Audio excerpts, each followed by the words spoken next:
Баршаңызға сәлем достар. Бүгін сіздерге осындай әдемі аузыңызға салсаңыз еріп кететіндей творогтан печеньенің жасалу жолын көрсететін боламын. Барлық ингредиент төменде көрсетілген. Ең алдымен бөлме температурасында жақсы дәмді деген сары майымызды және електен өткізілген ұнымызды алатын боламыз. Осылайша майымыздың үстіне бөлшек-бөлшегімен, яғни бірнеше бөлікке бөліп, ұнымызды қосып, қолдың көмегімен жақсылап араластыратын боламыз. Барлық көрсетілген мөлшердегі ұнымызды барлығын қосып жібере берсеңіздер болады. Еш қорықпаңыз, барлығы керекті мөлшерде көрсетілген. Осылайша ұнымызды сары майымызбен араластырып болғаннан кейін 2 дана жұмыртқамыздың сары уызын қосып жақсылап араластыратын боламыз. Ешқандай қасықтың да, венчиктің де көмегі керегі жоқ, барлығын қолмен араластыра берсеңіз болғаны. Содан кейін керекті мөлшерде творогымызды, яғни сүзбемізді қосамыз. Сүзбеміз сондай жұмсақ сүзбе болғаны дұрыс, себебі жақсы араласып кетеді. Осылайша қолымыздың көмегімен және тағы жақсылап араластырып, жұп-жұмсақ қамыр шығаратын боламыз. Мінекей қамырымыз дайын болды. Енді осы қамырымызды кем дегенде 15-20 минутқа холодильникке салып, сәл салқындатып алғаныңыз дұрыс. Себебі жаю барысында ыңғайлы болады салқындатылған қамыр.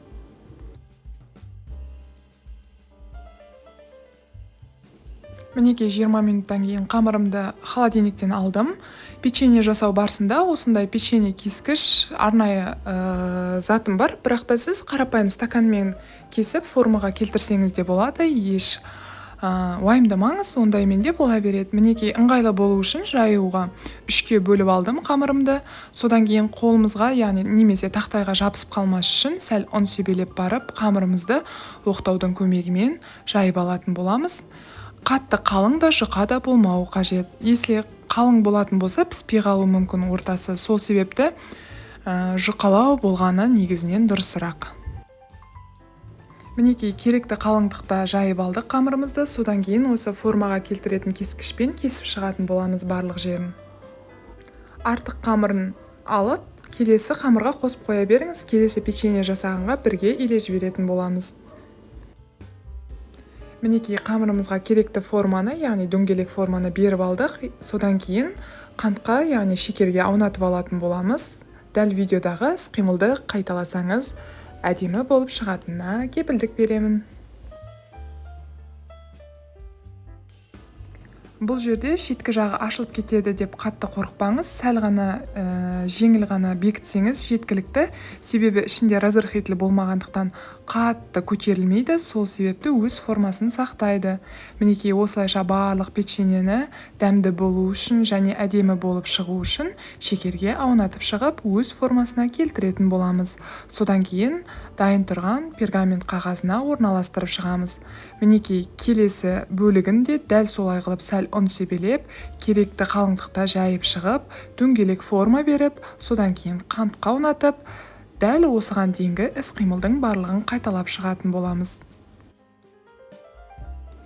Достар, егер де осы видео ұнаса, міндетті түрде каналыма тіркеліп, видеоның астына өз пікіріңізді қалдырып, лайк баса кетіңіз. Сіздермен кері байланыс мен үшін өте маңызды. Алдағы уақытта оңай деген және дәмді рецепттермен бөлісетін боламын. Көрдіңіздер ме, кішкене ғана творогтан және сары майдан осыншама көп печенье шығады. Сол себепті еш уайымдамаңыз, үй ішіңізді тойдыратындай шайға десертіңіз дайын болады. Осылайша барлық печеньеңізді молынан етіп қантқа аударып, өз формасын беріп, қызып тұрған 180 градустағы пешке бар жоғы 20-25 минутта пісіріп алатын боласыз. Әркімнің пешінің мықтылығына, яғни күштілігіне қарай, кейбір пештерде егер әлсіз болса 30 минутқа дейін пісуі мүмкін. Осылайша пешке жөнелттік. Мінекей печеньелеріміз дайын болды. Сіз де жасап көріңіз. Видеомды соңына дейін қарағаныңызға алғысымды айтамын.